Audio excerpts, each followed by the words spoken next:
नमस्ते, नमस्कार दोस्तों, मेरा नाम मनमोहन है और मैं एमए पॉलिटिकल साइंस से पीएचडी कर रहा हूँ लखनऊ विश्वविद्यालय से।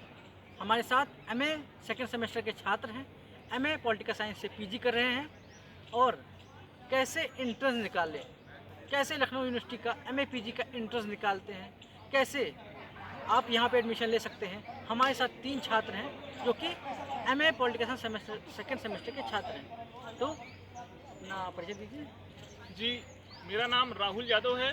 मैं एमए सेकेंड सेमेस्टर का छात्र हूँ और इंट्रेंस एग्ज़ाम की बात करें और इंट्रेंस एग्ज़ाम कैसे क्रैक करें और एडमिशन कैसे प्राप्त करें, इस विषय पे मेरा जो पर्सनल अनुभव है वो ये कहता है कि जो इंट्रेंस एग्ज़ाम में क्वेश्चंस आते हैं वो वैसे तो कहने का तो है कि बीए के सिलेबस से आता है, बट आपको इस स्तर से थोड़ा ऊपर उठना पड़ेगा क्योंकि बीए का जो लेवल है वो बहुत ही मीनिंग नेचर स्कोप वाली बात करता है, गहराई में चर्चा नहीं करता है। और एमए इंट्रेंस एग्ज़ाम में जो क्वेश्चंस आते हैं वो डेप्थ में होते हैं, तो उसके लिए मैं आपसे रिकमेंड करूँगा कि आप यूजीसी नेट के जो क्वेश्चंस हैं उसको टारगेट करके चलिए, क्योंकि वो अगर क्वेश्चन को आप टारगेट करके पढ़ रहे हैं तो जो इंट्रेंस एग्ज़ाम है तो वो ऑलमोस्ट निकल ही जाएगा। और इसके लिए मैं पीडब्ल्यू का जो चैनल है उसको रेकमेंड करूँगा। और इसके अलावा एक मंजू मैम हैं, वो पॉलिटिकल साइंस की अच्छी टीचर हैं। वो इंट्रेंस एग्ज़ाम के बेस पे ही क्वेश्चंस करवाती हैं। और इसके अलावा मैं सजेस्ट तो यही करूँगा कि जो एमए का सिलेबस है फर्स्ट सेमेस्टर का, एक बार आप उसको गो थ्रू कर लीजिए, क्योंकि वो सिलेबस ऐसा है कि क्वेश्चन उसी से आते हैं।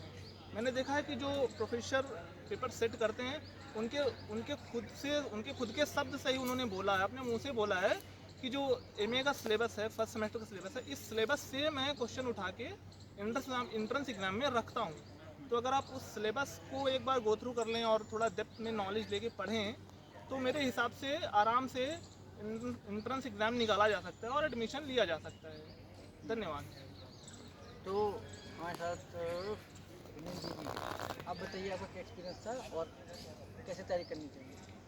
जी मेरा नाम अभिनंदन मौर्य है। मैं यहाँ लखनऊ यूनिवर्सिटी में एमए सेकंड सेमेस्टर का छात्र हूँ। मैंने अपना पीजी एंट्रेंस 2025 में ही दिया था और मैंने यहाँ एडमिशन लिया। अब मैं सेकंड सेमेस्टर में पढ़ रहा हूँ। तो मैं आपको बताना चाहता हूँ कि आप कैसे एडमिशन ले सकते हैं एमए पॉलिटिकल साइंस में। तो उसके लिए आपको ज़्यादा कोई खास चीज़ें करने की ज़रूरत नहीं है। अगर आपने अपनी यूजी और बीए पॉलिटिकल साइंस सब्जेक्ट से करी है तो आपके लिए ज़्यादा यहाँ मुश्किल नहीं होगा, क्योंकि आप जो बीए 6 सेमेस्टर का सिलेबस होता है, जैसे इसमें जो एमए जो एंट्रेंस एग्ज़ाम होता है इसमें जो सिलेबस होता है वो बीए 6 सेमेस्टर का जो आप इंडियन पॉलिटिकल थॉट पढ़ते हैं उसका सेम एकदम सिलेबस होता है। उससे बाहर आपको एक क्वेश्चन नहीं पूछा जाएगा। जो इसका सिलेबस है सेम वही। डब्ल्यूपीटी में आप ज़्यादा नहीं 5-6 थिंकर्स हैं उनको आप डालिए, प्लेटो, अरिस्टोटल और थॉमस हॉब्स, लॉक वगैरह, माइकियावेली वगैरह, इन्हीं से क्वेश्चन आएगा, ज़्यादा नहीं आएगा। अगर ज़्यादा आएगा तो वो आपको करना भी नहीं होगा। बाकी आप इंडियन पॉलिटी एंड गवर्नेंस के लिए ल्यूसन भी पढ़ सकते हैं, अच्छी बुक है। बाकी आप कई यूट्यूब चैनल्स होते हैं वो लोग तैयारी कराते हैं, तो उसके थ्रू भी आप जा सकते हैं। बाकी कोई ज़्यादा मुश्किल नहीं होता है, आसानी से हो जाता है। धन्यवाद। सचिन जी, आप बताइए कि एमए एंट्रेंस के लिए कैसे तैयारी करें। जी, मेरा नाम सचिन यादव, मैं Lucknow university MA political science second semester का छात्र हूँ।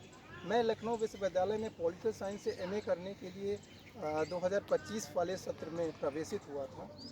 क्योंकि उस वक्त मैंने लखनऊ विश्वविद्यालय में पहली बार एंट्रेंस एग्ज़ाम दिया था, तो मैं इस बात से अनभिज्ञ था कि वैसे पेपर बेसिकली बनाया कैसे जाता है। तो ये मनमोहन भैया थे, इनसे मैं मैं कह रहा हूँ यूट्यूब के ज़रिए मैं इनसे परिचित हुआ था। तो इस वक्त मैंने इनको वीडियो जो देखे थे तो मुझे कुछ जानकारी हासिल हुई थी, फिर उसके अनुरूप मैंने अपनी तैयारी को आगे बढ़ाया था।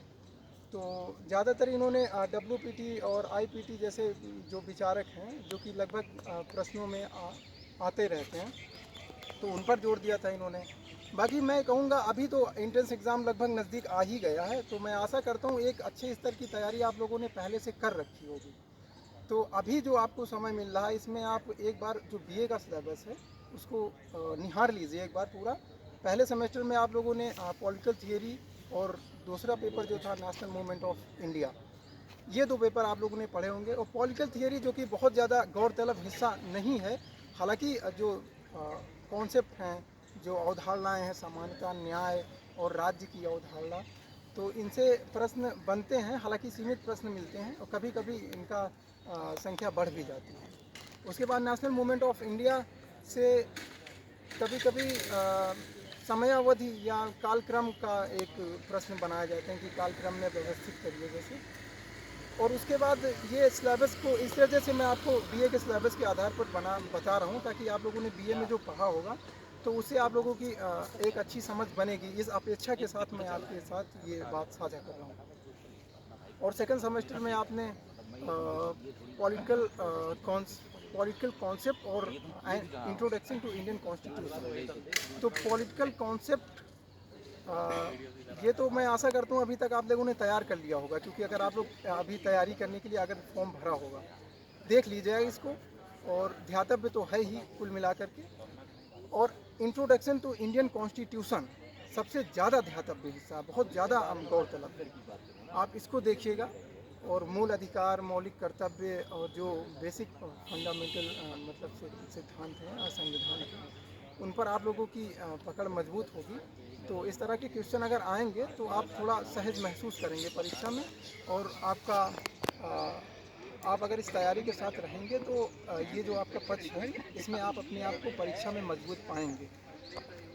फिर अगर हम रुख करें तीसरे सेमेस्टर की ओर, तो तीसरे सेमेस्टर की ओर क्लासिक वेस्टर्न पॉलिटिकल थॉट जो थे, क्लासिकल में आपका अरस्तु, मैकियावेली, हॉब्स नहीं आते इसमें, अरस्तु आते हैं। और जो प्राचीन मध्यकालीन विचारक थे, जो चर्च राज्य विवाद से सेंट ऑगस्टीन, और ये आते हैं। इनसे क्वेश्चन जब मैं 25 में दिया था तो इनसे क्वेश्चन यही कुछ, अगर मैं सही से याद कर पा रहा हूँ तो शायद 3 या 4 प्रश्न मुझे मिले थे। और उसके बाद आप कंपैरेटिव गवर्नमेंट जो है यूके एंड फ्रांस है। फिर दूसरे सेमेस्टर में आपका यूएसए और स्विट्ज़रलैंड है। 25 में तो इससे मुझे लगता है सिर्फ एक ही प्रश्न मिला था, जो कि मैं भली भांति याद भी कर पा रहा हूँ। इस बार आप पढ़ लीजिएगा, हो सकता है इससे इस क्वेश्चन बना दिए जाएँ, ज़्यादा क्वेश्चन बन जाएँ, तो आप अपनी ओर से आप पूरा तैयार रहिएगा। फिर जो अहम हिस्सा है 5वें और 6ठे सेमेस्टर का सिलेबस का, उस पर बात करना थोड़ा ज़रूरी है। और उसमें इसमें आपका इंडियन एडमिनिस्ट्रेशन का भी है, और इंटरनेशनल पॉलिटिक्स के आपके 2 भाग हैं। एक 5वें सेमेस्टर में इंटरनेशनल पॉलिटिक्स का फर्स्ट है और 6ठे में आपका सेकेंड है। फिर मैंने इंडियन भारतीय प्रशासन का जिक्र तो कर ही दिया है। और लोक प्रशासन जो कि आपका 5वें सेमेस्टर में पड़ेगा, तो लोक प्रशासन के आपके जो मूलभूत सिद्धांत हैं और उनको अगर आप दोबारा से देख लेंगे तो आपके लिए ये थोड़ा सहायक हो जाएगा। और लोक प्रशासन में ज़्यादातर क्वेश्चन जैसे लोक लेखा समिति है या संसदीय समितियां हैं, इनसे अगली बार बनाए गए थे। और जो संसदीय समितियों से मुझे लगता 3 क्वेश्चन, मैं भली भांति याद कर पा रहा हूँ, 3 क्वेश्चन बनाए गए थे। और बाकी सेक्रेटेरिएट और कैग आपने, कंप्ट्रोलर एंड ऑडिटर जनरल, तो ये सब भारतीय प्रशासन के महत्वपूर्ण हिस्से हैं, जिन पर आप अपनी पकड़ को मजबूत करिए, क्योंकि देखा गया कि इन प्रश्नों की पुनरावृत्ति हुई है। हालांकि प्रश्न पत्र हम लोगों की उपलब्धता के दायरे में आ नहीं पाते हैं, लेकिन इससे पहले भैया ने मुझे 2-3 प्रश्न पत्र इन्होंने उपलब्ध करवाए थे। तो उनके आधार पर मैंने अपनी तैयारी को धार दी थी उस वक्त। और वो प्रश्न उस वक्त मैंने ये महसूस किया था कि जो बीए में हम लोग पढ़ते हैं वो उसका दायरा थोड़ा संकुचित है। संकुचित मतलब मैं ये नहीं कह रहा कि बीए में पढ़ाई बहुत कम होती है या बीए का सिलेबस जो है वो बहुत नैरो बनाया गया है, ऐसा नहीं है। ऐसा ना, मेरा तो कोई आक्षेप भी नहीं है ऐसा, बस ये पेपर देकर मैंने अनुभव किया, इसलिए मैं ये बात बता रहा हूँ।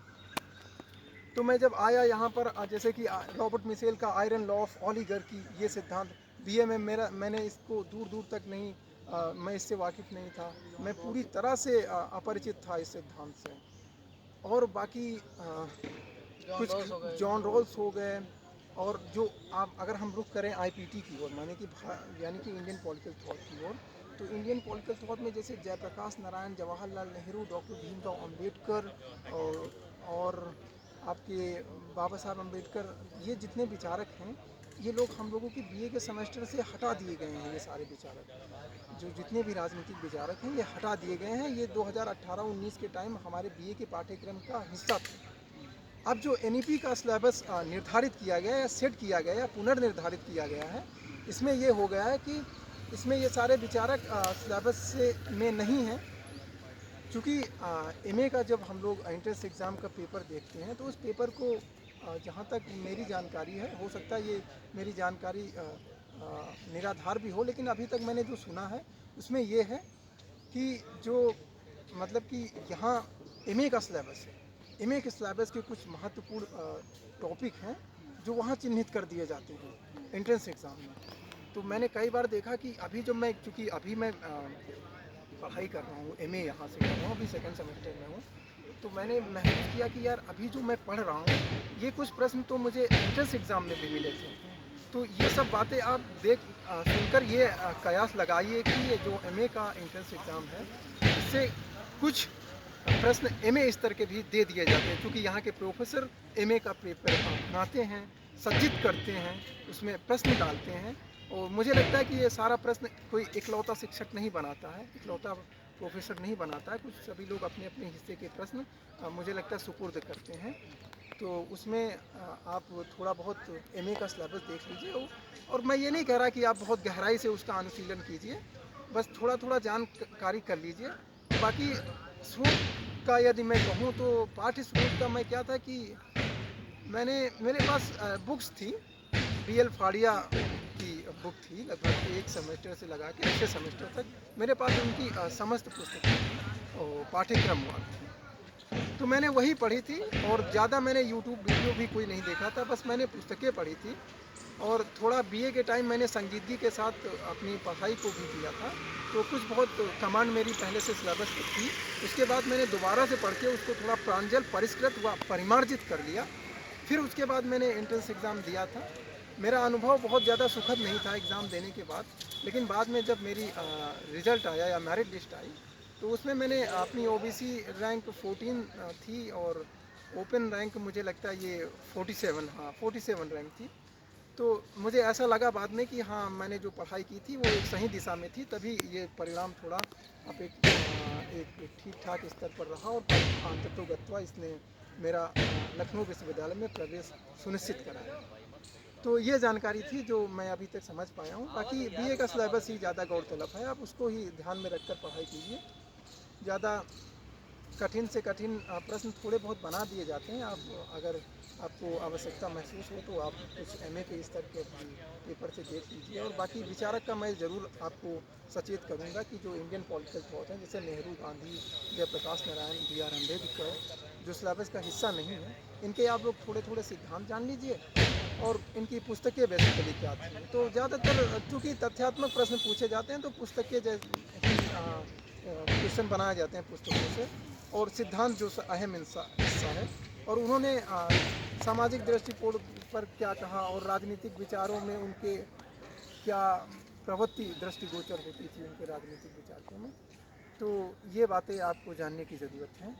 तो ये मेरा कुछ अनुभव रहा जो मैं आपके साथ साझा कर पाया, और आशा करता हूँ कि इससे आप लोगों को शायद कुछ मदद मिलेगी। धन्यवाद। तो हमारे साथ लखनऊ विश्वविद्यालय के छात्र हैं एमए के। आपने देखा कि राहुल भाई ने, अभिनंदन जी ने और सचिन जी ने सबने अपना अपना अनुभव पेश किया और आपको एक मार्गदर्शन देने का काम किया कि किस तरीके से आप तैयारी करो। लगता है तो वीडियो समाप्त करते हैं। Thank you. जय हिंद, वंदे मातरम। भारत माता की जय।